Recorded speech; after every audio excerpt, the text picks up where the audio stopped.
Assalamualaikum anak-anakku. Hari ini kita belajar tari bersama Ustazah Rosa. Kita akan belajar materi sejarah masuknya agama Islam di Indonesia.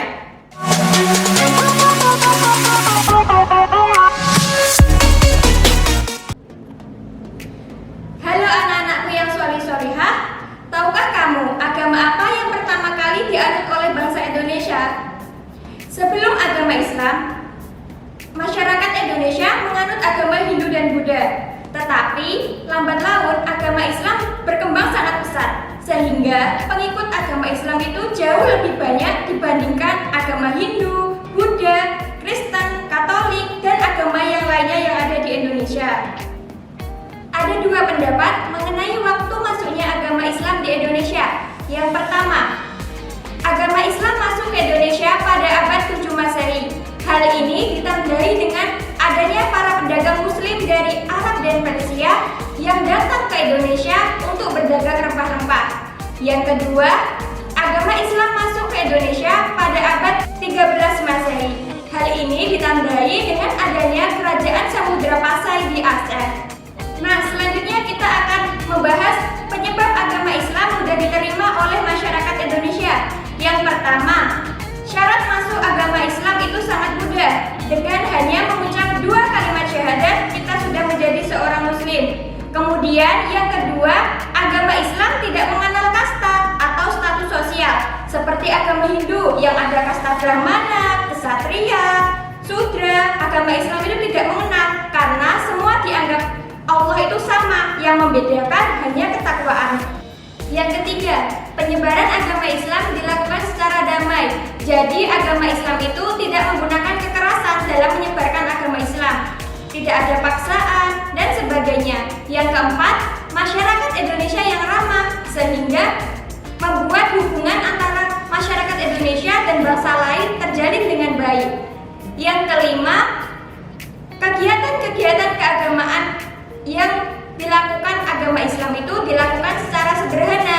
Misalnya, sholat berjamaah pada waktu Hari Raya Idul Fitri di masjid. Ya, selanjutnya kita akan membahas cara masuknya agama Islam di Indonesia. Yang pertama, melalui perdagangan.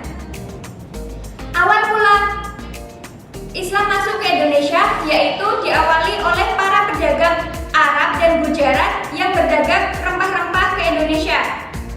Selanjutnya, selain berdagang, mereka juga berinteraksi dengan baik dengan masyarakat Indonesia. Perdagangan yang dilakukan bangsa Arab dan Gujarat menggunakan prinsip-prinsip ekonomi Islam seperti kejelasan, kejujuran, keadilan, dan yang lainnya. Sehingga hal ini menguntungkan antara penjual dan pembeli. Jadi masyarakat Indonesia masuk agama Islam karena hal tersebut. Yang kedua, melalui pernikahan. Para pedagang yang melakukan perdagangan cukup lama di Indonesia, banyak dari mereka yang menetap di Indonesia. Keadaan inilah yang membuat hubungan mereka dengan bangsa Indonesia terjalin dengan erat dan baik.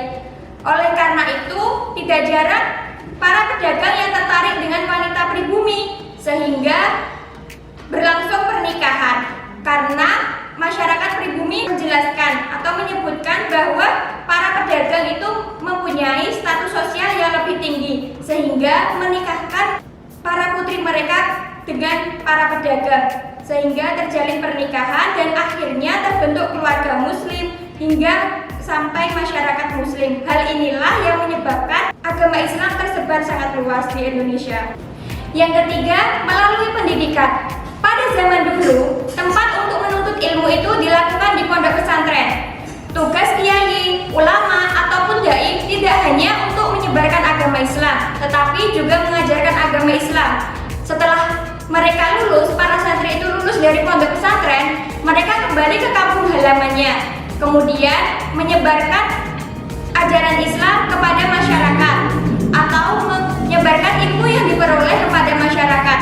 Lambat laun, para santri tersebut menjadi seorang ulama, kiai, sehingga mendirikan sebuah pondok pesantren di kampung halamannya. Seperti yang terjadi pada Sunan Ampel.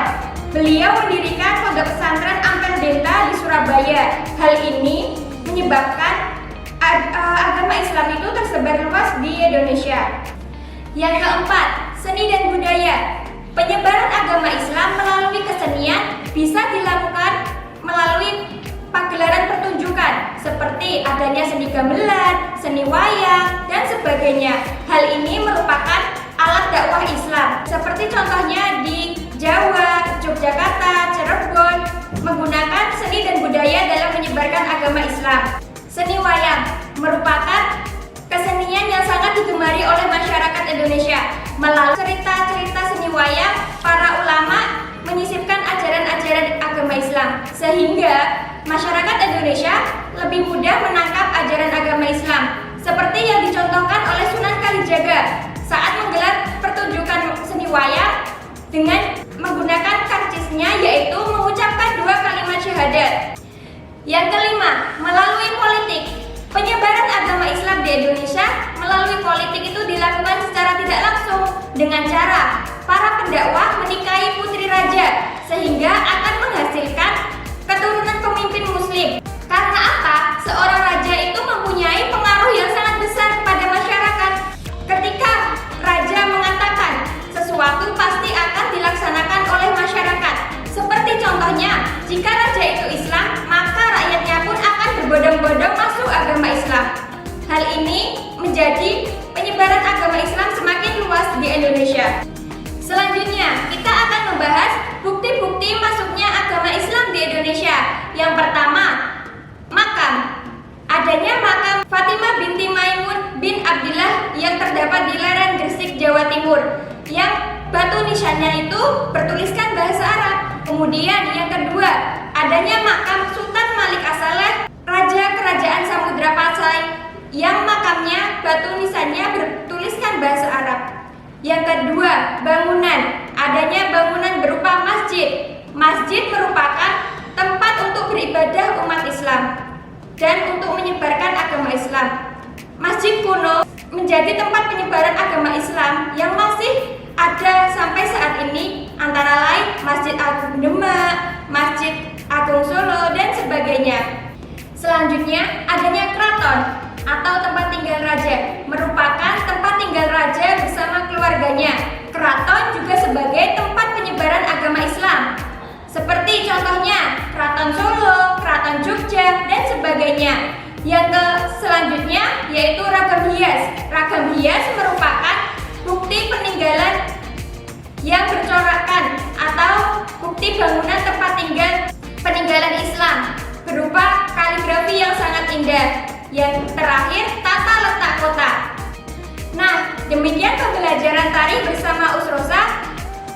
Untuk memperdalam dan menambah wawasan kalian, pelajari dan banyak baca buku paket bab 1 ya.